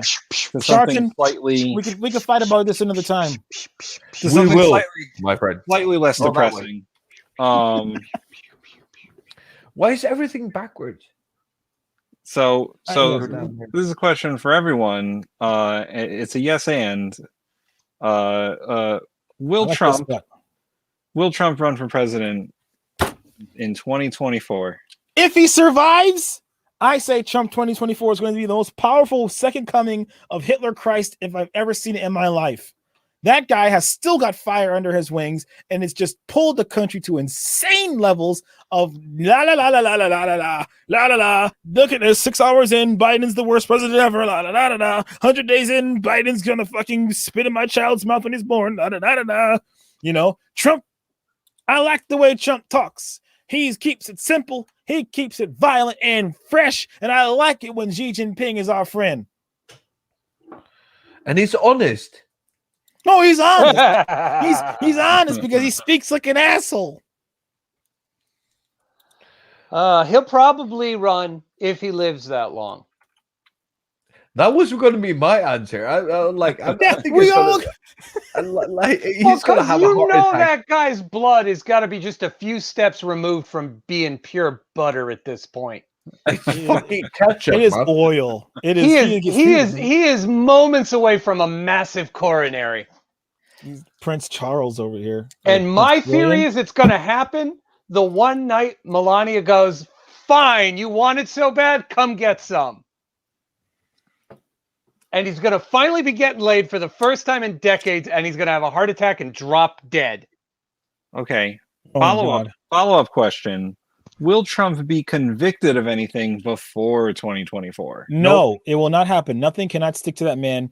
Even freaking his self-admitted.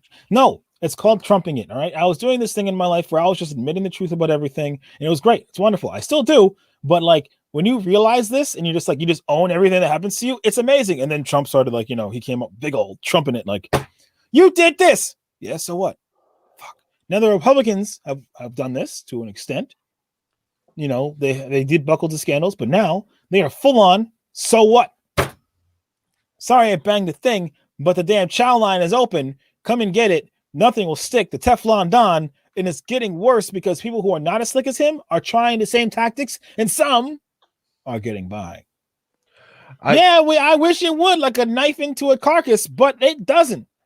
I think that one of the main problems is that he can't handle the defeat. He can't handle it. So if he is in a position to and has the health to, yes, he will.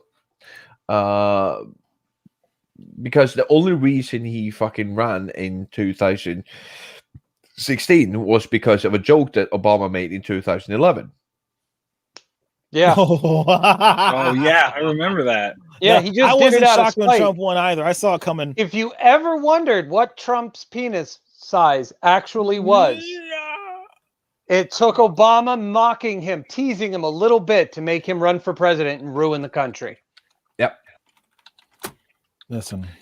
And he didn't even want to do it. The only reason he did it was that he wanted to, get more paid for The Apprentice by NBC. Yeah. That was the only reason he announced that he was running for president, to show NBC how popular he was, right? And then he was like, hey, this is kind of fun. And people are actually fucking responding to what I'm saying. He's like, are they insane? It was like, hey, I can actually become the president. Well, that's the birth of the algorithm. Instead of so what our big companies are going off of going viral, be amazing, do something crazy that catches on and people want to see it, to do something that gets people's attention. Now we're just going for attention. Now we're going to ride the algorithm, get engagement as opposed to going viral. Engagement can be good or bad. And we found out that when we start allowing people's vices, humans have a lot of vices and we keep them away from people for a very good reason. Like we don't let kids gamble. We try to limit gambling. We try to be, we try to keep sex to, not a minimum because we don't really know how to control ourselves. We don't have widespread good sex education, but our vices get out of hand. Gambling. What? And listen, in America, we have bad sexual education. No, huh? I'm trying to keep it. Aaron's talking about America's Puritan origins. Oh, okay. I was no. Are we not supposed to have sex anymore? We're like, what? No, yeah, we should. Not but New a lot of people are bad at it. You can, but you have to be married. No, you just have to have a brain, and a lot of us are being programmed to not. And so shit, I have to call the burglar for last night. Exactly. You want to come back? I want to. Sounds like you and them shared a very tender moment. We had a good time. Well, I did, anyways. Yeah. So Trump pretty much won because he discovered the new thing is riding the engagement train, and more engagement means more eyes. And what I know about anything is more eyes wins the prize. Not how nuanced and intelligent you are. You could be the most nuanced and intelligent person in the world. You're still going to die in your shed in Vermont writing the most greatest book ever, and nobody's ever heard of because nobody knows. Now everybody knows about something. That's an oddly specific indictment of how Bernie Sanders is going to go out, man. Oh man! So if nobody knows about you, that's a problem. The more people that know about you, the better. That's great. So once you have the eyes, what do you do with the eyes? You have to do something with these eyes. You can have all the eyes in the world and be the most intelligent person, but I bet you if Stephen Hawking put up a stream, only 1,000 people would have showed up at most. And I would watch because that motherfucker's been dead for a couple of years now. No, but after he died, I would promise you 10 million people would have been at that show. Maybe. Yeah, maybe. Maybe, but yeah, you get more important after you die. But the thing is, what do you do when you get the eyes? When you're alive, you're cool, hard steel, tempered, and whatnot. People don't really want to see that. They want to see reality TV man does the thing. Look at him say something blatantly racist. The water that makes the frogs gay. The frogs are turning gay. It's true because of a chemical that messes with the frogs' hormones. But I sound like a raving lunatic, and nobody believes me. That guy Buy my was- supplements. Yeah, buy Yeah. my supplements. That guy was absolutely. So okay. Final Trump question. The other day, Rudy Giuliani got a search warrant executed on him, and they took his computers, they took his phones, they took everything. Do you think? And we'll start with Shartan on this. Do you think that Rudy will turn on Trump to save his own skin? No, I don't think he's Yes. smart enough. Oh, he's a New Yorker though. No, I think he's that dumb. He might not, because he might think Trump still has gas in the tank. Well, here's the backstory on this. Before the whole campaign happened, Rudy didn't like Trump, and Trump didn't give a shit about Rudy Giuliani. So them getting together was sort of like a fucking unicorn of terribleness. They didn't like each other to begin with, but Rudy saw an in for power, and he took it.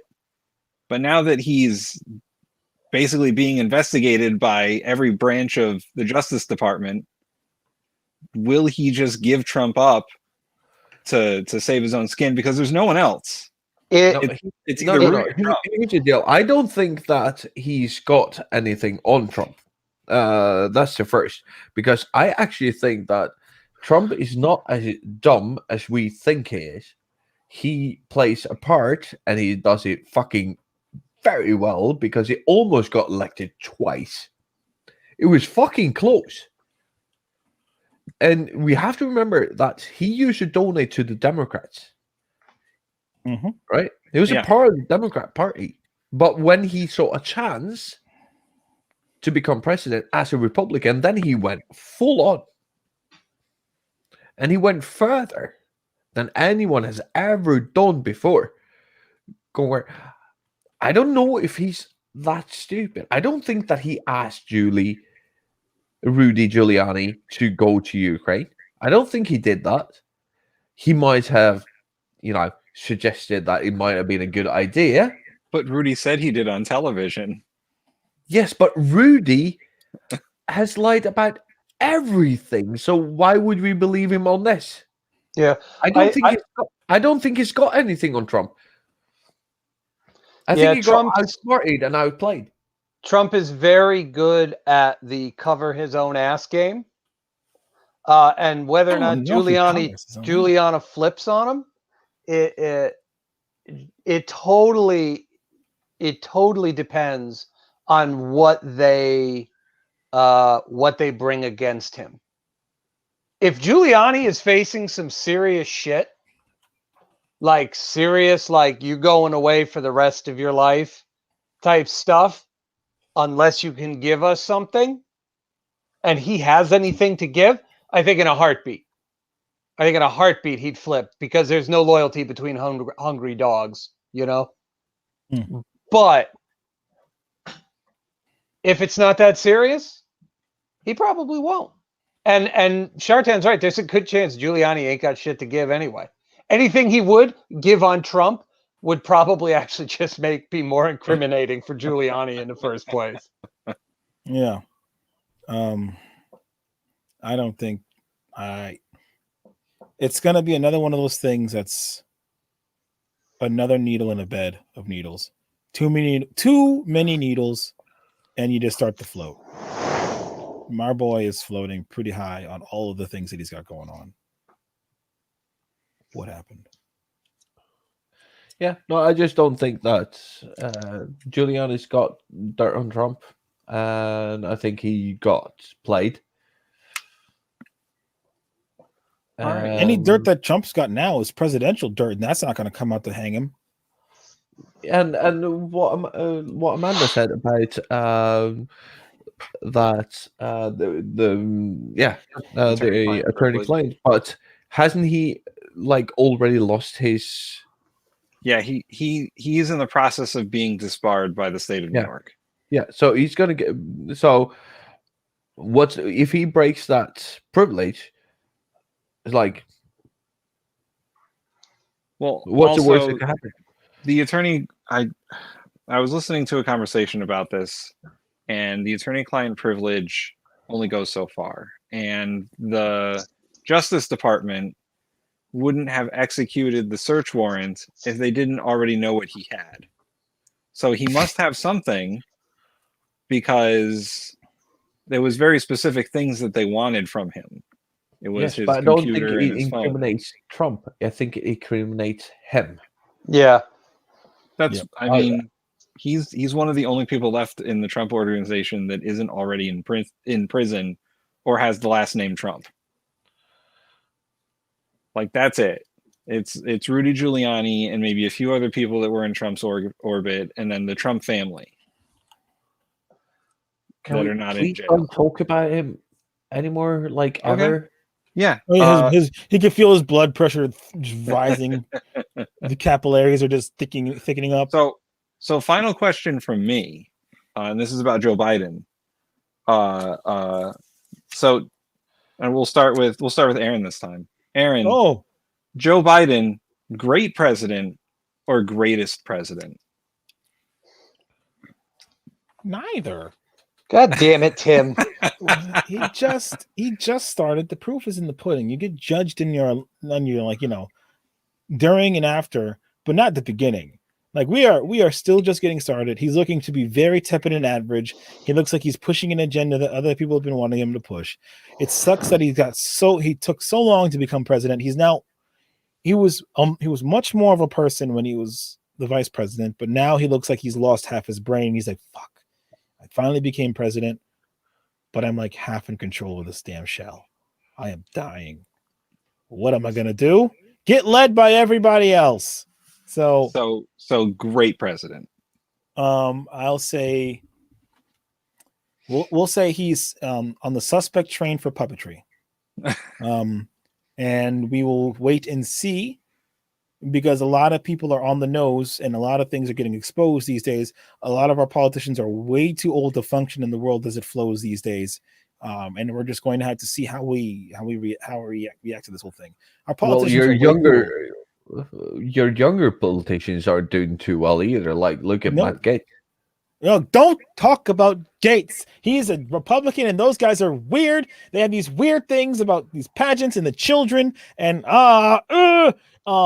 freaking Roy Moore, all these weirdos out there. But it's definitely like, yeah, I was a couple of years ago. I agree with Karen. He was a hemorrhoid on America. He was a hemorrhoid and hemorrhage. He was hemorrhaging the blood and life juice of America. I misread that on purpose.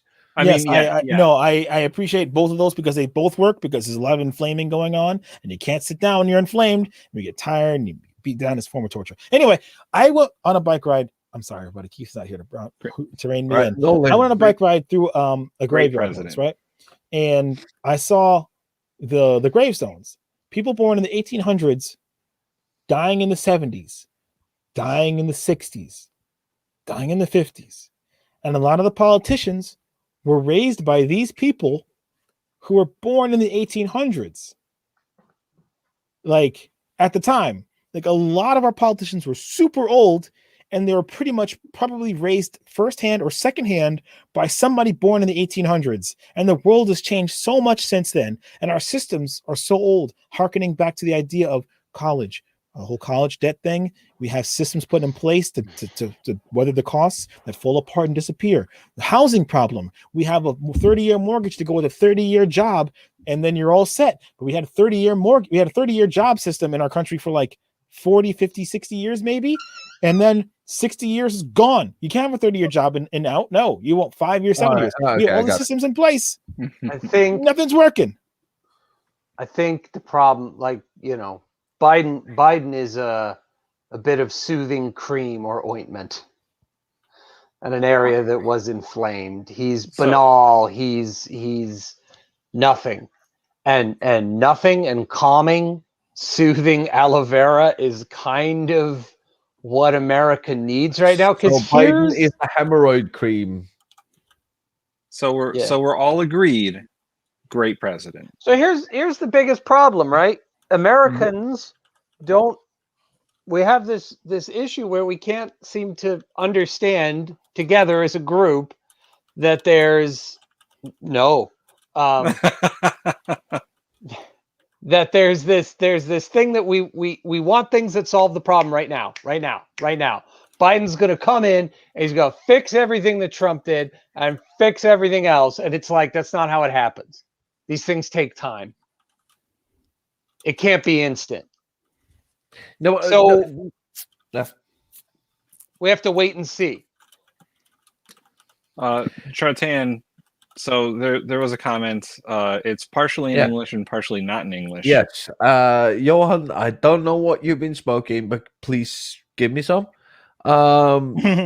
So Biden is like Bill Clinton will love him because we compare him to what came before and after.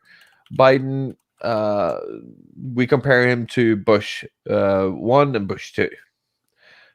Bush 1 was horrible. Bush 2 was really fucking horrible. But and I think there's some merit to what Johan is saying there, because being a great president after a horrible president isn't really that bad. Isn't that hard.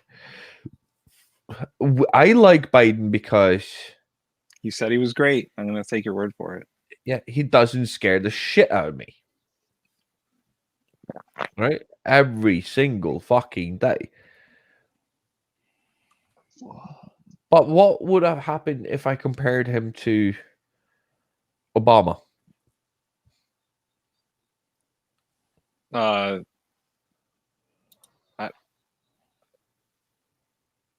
mean, he was there for the Obama administration, so it's like two peas in a pod kind of thing. Yeah, but Yeah, but you know, Obama, he was charismatic. He was full of humor, but he was also serious. He had a way of Wait, talking. I have a question. Yes. Does Europe love Clinton like Bill Yeah. Clinton? We think that whole Monica Lewinsky thing is like, who Are cares you where kidding put me? your cigars? Having a mistress is like expected among French politicians. Yeah, no, we're more like, yeah, well, that's one way to keep a humidor. Like, I'm sorry. yes, You just and posted that of course, comment, I yes, had to okay, verify. okay, yes, I know that when he was the senator, yes, he was accused of shit, but as a president, he, especially for us Europeans, he was a good one. He was one that we respected. Yeah, those were the days. Simpler I also time. miss blowjobs. Oh, back when the Purity Party was Republicans. Oh, you guys are so sinful. Meanwhile, they were banging kids and cheating on wives left and right. It was terrible. Yeah, I think that amongst us, I think that Bill Clinton is one of the most renowned presidents since Kennedy. Yeah, I think that Johan has, especially on I have personal issues with Clinton because of the things that he did before he came into power and the way that he systematically treated women through his entire fucking career. But as a president, if you look at his presidency, not as at what he did, he didn't do a bad job, and you were respected in the world community when you had Bill Clinton and you were when you had Obama, when you had Kennedy, when you had FDR. Under Reagan, no, you didn't. Carter, yes.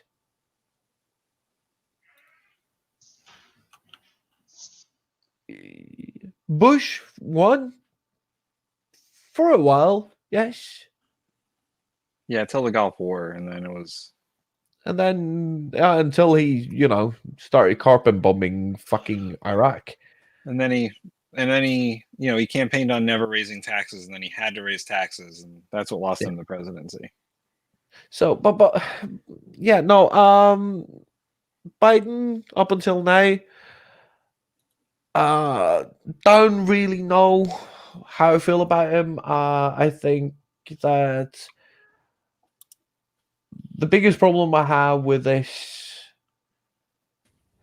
ticket is I think that Kamala Harris is way too invisible. I would like to see her more visible. All right, and on that, it's coming up on 10 p.m. So we're gonna plug our stuff, and then we're gonna get out of here. Woo! All right, I'm gonna go touch my penis again. Wait! Oh, he's got to do it. Aaron, you're first, I guess.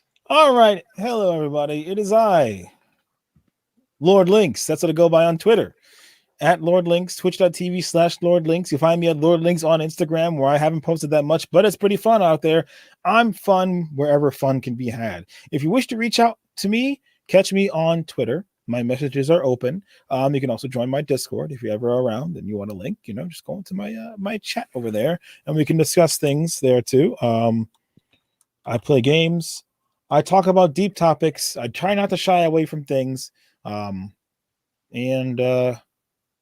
Yeah, for the most part, it's a pretty good time.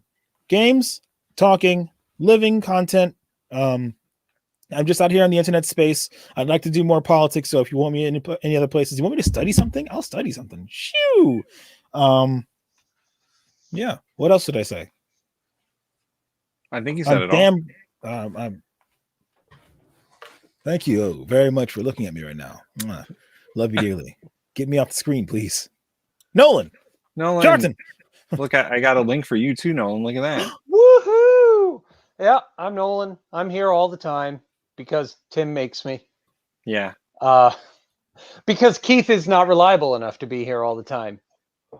That So fucker. somebody had to step up. He has Yeah, a gambling problem. He and likes it was poker way COVID too much. shot at the casino. That's what his problem Fucking is. me got stuck with it. But I have another podcast. It's called In the Nerd. We're on Facebook. You can look us up on Apple's podcast section, In the Nerd. We post every 2 weeks, although we had some technical issues with the last one that we're working out, and that should be out Monday. So thanks a bunch. And Chartan, I have. Oh, there's a link for you too. Look at that. There you go. YouTube.com/The Bin Podcast.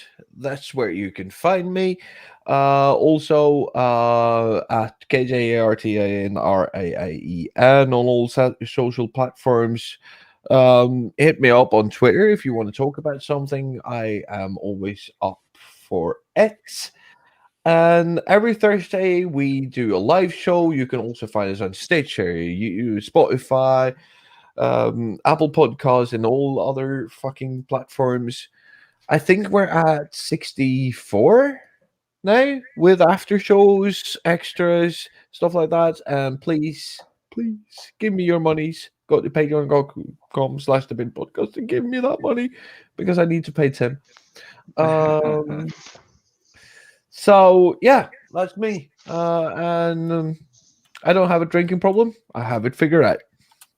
Here, here. The Bud Light of Sweden, right? Yep.